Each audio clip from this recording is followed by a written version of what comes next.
Okay, we are recording. Okay. So now we're going to do news.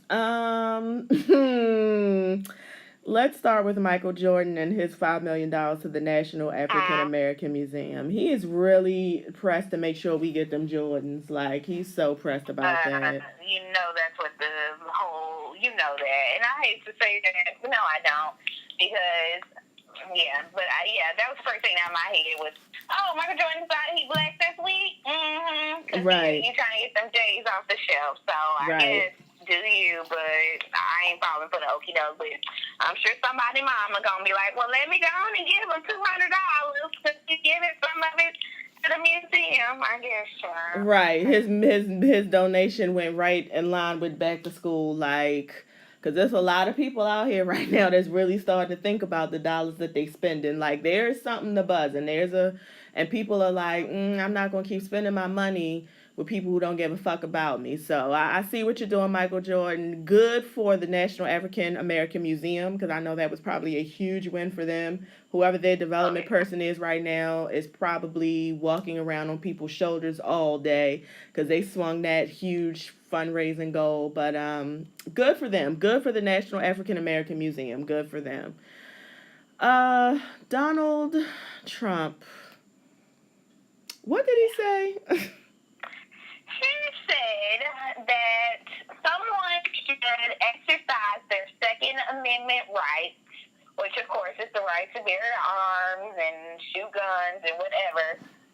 He said something to the effect of some people should exercise their Second Amendment rights on Hillary Clinton, which basically means it was a veiled attempt to say, you know, if you shot Hillary Clinton, I mean, you would just be protecting yourself and saving and doing your patriotic duty. I don't fucking know. But anyways, it looks like people are kind of calling him to the carpet on this one and actually, you know, trying to use it, like, make this one stick in terms of him saying something fucked up and not just going away the next day like, oh, well, that's just Donald Trump.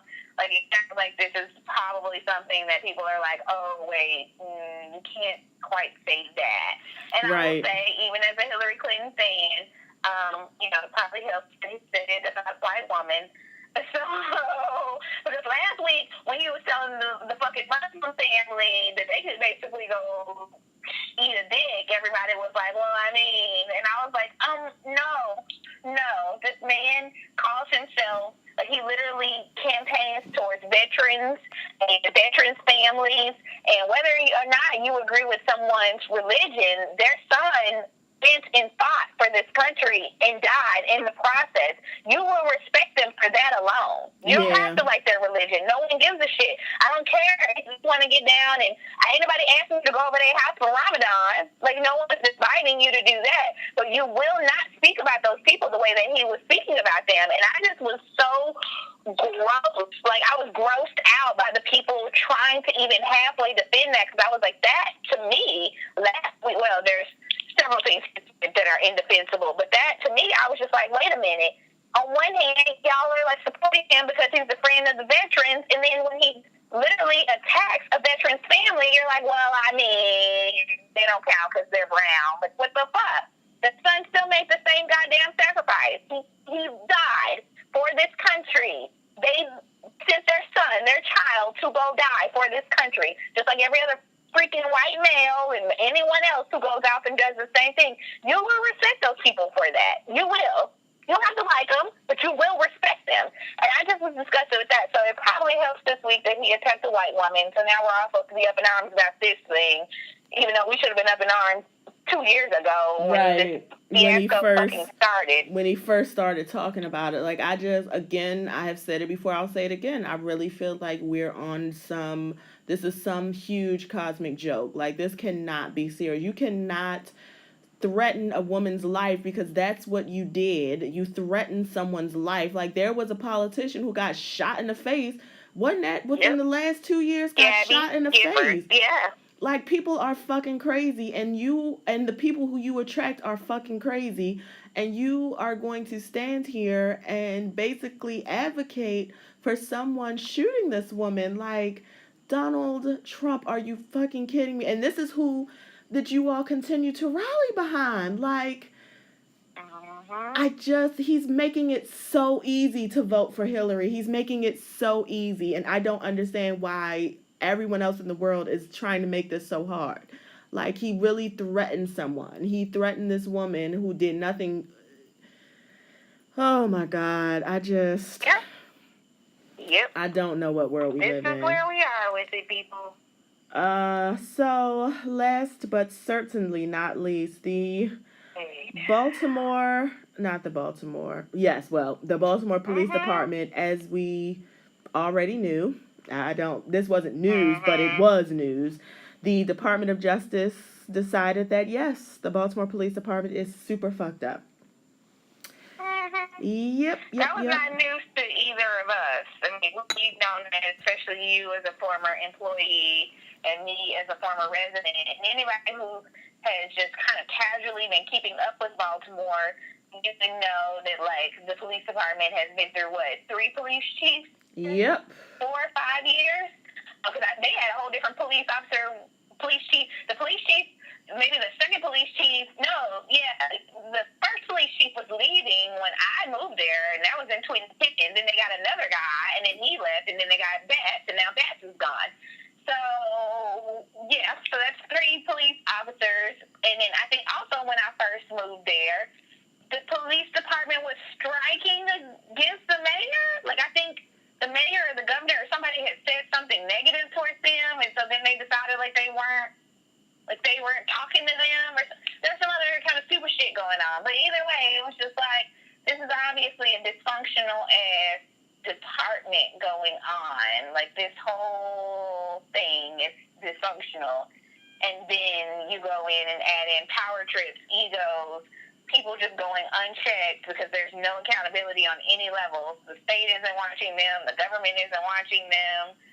They don't have any real internal oversight. None. So it's just a bunch of, and I don't mean this offensively, but it's a bunch of racist white boys and honestly some egotistical, weird-ass black men walking around just exerting their power everywhere because they know they can. And so I was not surprised by anything that's said on that report today. Like, we know that they go into low-income neighborhoods, of which I lived in one, and just stop people for no goddamn reason because they know they can. And they can justify it by saying, well, we thought he was dealing drugs, or we thought he was so-and-so. You know, half the time them niggas just standing on the corner waiting on their Chinese rice to get done. Like, that's what they were doing. Yep. And then next thing you know, y'all got 5 of them hemmed up against the wall just because you don't have nothing else to do. Like, that's what it was. Because, God forbid, you stop an actual homicide, you fuckos. And God forbid you actually try to prevent crime. You just basically show up and say, like, oh, there's a dead body, we should do something about that. Right. That's what you guys do. I mean... go ahead. I'm sorry, I was just going to say, like, what I know from my own experience being a former employee of Baltimore City Police Department is that, well, first of all, Baltimore City has this initiative, the local hiring initiative, where basically if you want to get grant funds, if you want to open up a business, you have to commit to hiring a certain percentage of your employees have to be Baltimore City residents. You get a benefit for that. In my experience working at the Baltimore City Police Department, I didn't know one person who actually lived in the city. Not one. And I was right at headquarters, right downtown at headquarters every day. I was actually right in the commissioner's office every day. So none of the people I knew, none of the people I met, nobody lived in the city. That's the first thing. So a lot of these people, a lot of them I knew lived in Pennsylvania. They lived in Harford County. They lived in Baltimore County. Baltimore County was the closest, but none of them lived in the city. So that right there already tells you what the mind frame is when you don't live in the city. I knew an officer personally who, while he was on duty, assigned in East Baltimore, he was over in West Baltimore shooting the husband of the woman he was sleeping with that actually happened, and he was still working there. On desk duty, but the point is he was still working there. Yes, he definitely shot that man twice, one in each leg. I know so many stories. I mean, they would be in the office joking about how they would get people off the street and beat them up. There was an officer there. He had a nickname everybody knew. People who are in West Baltimore and that whole Sandtown section, they know. I don't know his name. He's a white man. He's an old man, and evidently he was known for putting drugs on people, beating people up. Like, he had a nickname that I cannot remember, but he was well known for that. He still worked there, and he had been doing this since the 80s. And when I was working there in 2011, 12, 13, he was still there. He was still there. And oh yeah, they're protected. They don't lose their jobs. I mean, they just gave back pay to the final two officers who they had to drop the charges on for Freddie Gray, and one of them has like they had to give him back pay of $127,000. damn. So the city of Baltimore just cut him a check for back pay for the year he was suspended while waiting for trial. For killing this man, right? For killing someone. And that's what's going on in Baltimore City. Yes, so this whole, I appreciate the Department of Justice for doing this and for bringing a light to it. I do appreciate that. I guess I'm just trying to figure out what. And you know what? Let me just stop there. I appreciate that, period. Because honestly, under other administrations, I don't even think the Department of Justice would even be doing these investigations. I honestly don't. Yeah. So I'm gonna just stop we're there. on the same page in terms of so then what comes from it, right? You guys did the same thing in Ferguson. You guys did the same thing, in several other cases where it was like, yeah, the police force acted improperly, or the justification wasn't there. And other than like some few cosmetic changes, it's like you haven't done anything. And so I agree with you. I'm getting to the point with the Department of Justice. Like, I do appreciate the effort, and I do agree with you that obviously this is probably getting pushed a little bit more just because of who's in office. But I mean, if nothing tangible comes out of it after a while, I really don't care to hear a Department of Justice report telling me something I already know. I already know that. And I also just want to point out to the people, this is for everybody who not even just a week ago were acting like Korean Gaines was some fucking crazy person. One of the things that the report said, this came from the Department of Justice, is that the police officers acted in retaliation towards people who were vocal against the police department. Now, this other girl just told you a lot of these people who work in Baltimore City on the police department in the county. You are a fucking fool if you don't understand that the police in the city know the police in the county. They all fucking know each other. It's half a block from each other. So if you don't think that girl was targeted, and if you don't think that girl they were going there to kill her. That is what they went there to do. They went there in SWAT gear to serve a warrant for a goddamn arrest warrant because she had out a lawsuit against the Baltimore County Police Department. It has literally been justified right here for you. They're telling you what they're doing, and yet I still have people being like, well, I mean, if she just didn't have a gun, what gun? I mean, to that point, still ain't seen no shotgun. So, girl T. Nope. Still ain't seen a shotgun. Nope. Still haven't seen a video. I've seen a video of her with a shotgun earlier, loading one, which we know she had one. We can go look at the record. She was a legally registered person with a legally registered gun. But because you, Baltimore County Police Department, cut off the Facebook feed, I still have not seen any evidence of any shots shot by her. I haven't seen any shells anywhere. I haven't seen any holes in any wall because, according to you all, she shot back. So where would that evidence be? I didn't see an actual gun because, again, you guys had the video feed cut that she was trying to show. Never saw a gun in that. So, I mean, I just don't understand what's going to happen for people to, see that this is all very orchestrated and will continue to go on. I think we just saw this week a guy shot a 20-year-old, and maybe, I don't remember where it is this week, but whatever, a white guy shot a black guy because and thought he was protecting his family. Yep. So Yep. it's open season now, and I think what I'm seeing from a lot of Black people is the reason why they go so hard to go out of their way to manipulate and justify is because they think it won't happen to them. But what you all are not understanding is it's coming your way. If you think it's not going to happen to you, I don't know how. Like, I don't know how you don't see that. And then I think earlier this week, or was it late last week, where a young boy was shot kind of like in the Trayvon Martin style. Like, there was a guy who was, I don't know his name, but there was a guy who was like on Neighborhood Watch and thought he saw somebody suspicious. Literally, I'm not making this shit up. Like, this news, you guys can go look it up. Like, and he took this kid, and the mom was on TV the other day, and he was in Virginia. It was in Virginia or like North Carolina,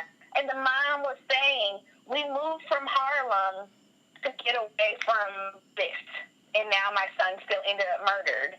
And to that point, I also want to take that time to pull it back and say, and I'm not blaming Islam in any way, but this is why we have to stay in our own communities. Like, this is why we have to rebuild our shit. This is why we can't keep running out to counties and suburbs. And I'm not saying, like, we're not welcomed anywhere. Black people should be able to want and go wherever we want to. That's not what I'm saying. But what I am saying is there has to be some inner strength in rebuilding and believing in ourselves. And so for me, I mean, even though my house was a little bit cheaper, that's one reason why I chose to live where I lived, but I loved my community. I did. I loved my community in Baltimore, and it was one of the bad communities in Baltimore, and I still loved it. I loved the loud-ass Black people yelling on my block. I loved the girls down the street doing what they got to do to make money. Like, I love those things because that was my community. I liked the little Black kids across the street, them little rambunctious. Like, we have to start believing in ourselves, and we have to start rebuilding ourselves.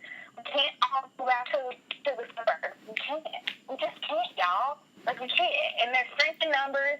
We got to start figuring out how to get some of the more, I guess you could say, upper class, whatever, Black people to move back into the city. And because that's the other thing, too. Like, we move all out, and then the white people move right back in. And it's just like, so what are we doing? Like, we're moving out. As soon as we move out, they get mad, don't like it, so then they move back into the city, and then we're all out, sparsed out everywhere. Like, why is nobody living in, Randallstown? Right. You're right. You're right. That's a piece of shit. Like, yeah, you're absolutely right, because that's what they do. They move out, we move out, then they move back in, and then it becomes trendy. But now we out here, and it's like, okay, but now we can't afford to move back in because now it's a trendy community, and it's, which is another code word for you can't afford to live here. And, and to your point about people thinking it ain't going to happen to them, there's a piece of me that thinks that people hold on to the respectability politics of it so hard because they need to hold on to it, because the idea that just because of the color of my skin, I can be killed anytime, that's just too much to grasp. And it's like, it just feels too, like, there's no control in that. So maybe if I can control how I act, maybe if I'm a good Black, then it won't happen to me because clearly they see I'm a good Black. And what I just want to again reiterate that the dope girl said so very articulately, it doesn't matter. Like, none of you are good. You're all just angry, big, bad, scary Negroes, and we've got to mow you down. I don't care how many degrees you have. I don't care where you live. I don't care how well you speak.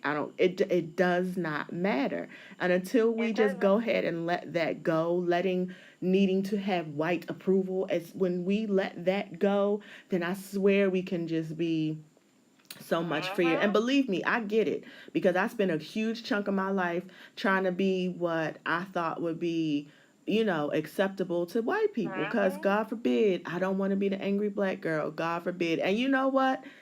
I ended up being an angry Black girl anyway. Anyway, it ended up being, and that's what's so crazy. The biggest lesson I've learned about my current work situation, which, listeners, I'm actually, my last day of my job is Friday because my boss, approximately 5 weeks ago told me that she talked to her black friends, and her black friends said that black women are angry, and maybe that's why none of the senior staff like me, and perhaps I should be nicer. That's basically what my boss said. And you know what? I have 2 degrees. I am moderately intelligent.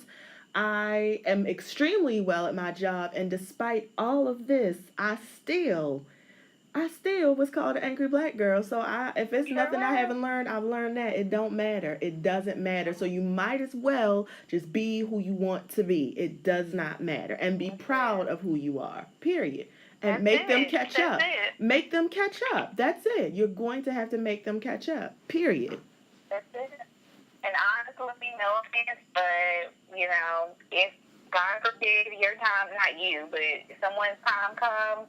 They're not going to put up a picture of you with your PhD. Nope. They're going to put up a picture of you being ratchet at 21, doing whatever it is you want to do, because that's the narrative and that's the stereotype that they want to perpetuate. They're going to get that picture. Matter. Yep, they're going to get that picture of you when you was at the Beyonce concert and you had a lot to drink and you was feeling real good and you had your booty shorts on because you was there to have a good time and you was bent all the way over, all the way into it. That's the picture they're going to put up.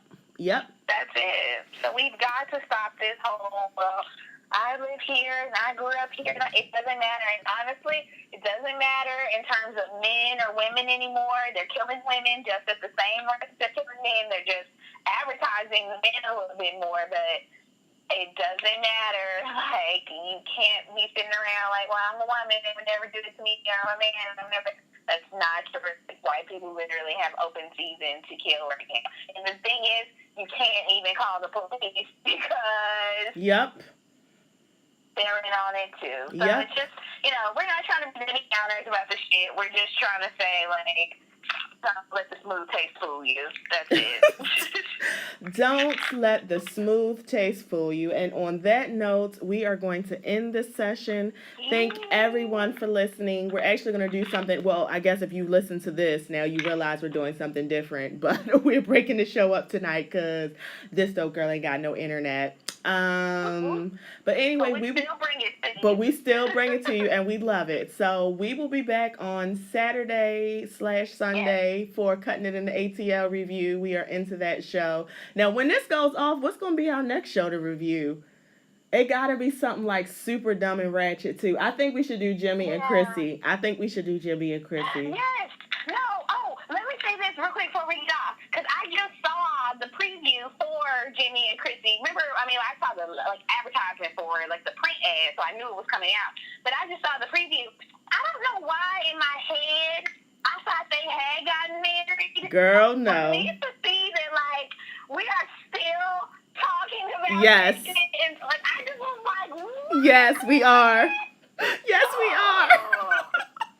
I couldn't even believe it. Like, I just sat there and stared at my screen for probably a good 5 minutes. I was like, Chris is still alive. Like, it's still fighting like this lady with Jim Jones. Like, what in the fuck is going on?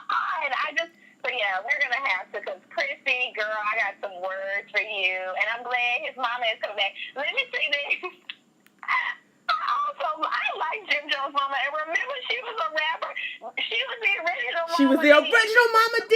She had that. Original Mama D. She had that song. I don't even remember the name of it, but I just remember it went real hard for like the 5 seconds that I heard. Remember, she had misspelled that word. What the fuck was that word? She misspelled. I'll be on YouTube tonight looking at it. You know I am. She misspelled that word, and she had made it into a T-shirt and a song. She sure did. And I love it. That. She was the original Mama D. She damn sure was. I saw that she was gonna be back on the show. I was like, all right then. Well, you gonna get my listens, because I do like Jim Jones' mama. I do. Yes, she's all a of friend that. in my head. She's a friend to the community. All right, dope girl. Good talking to you. All right, bye. Bye. Okay. Ooh, I gotta put this.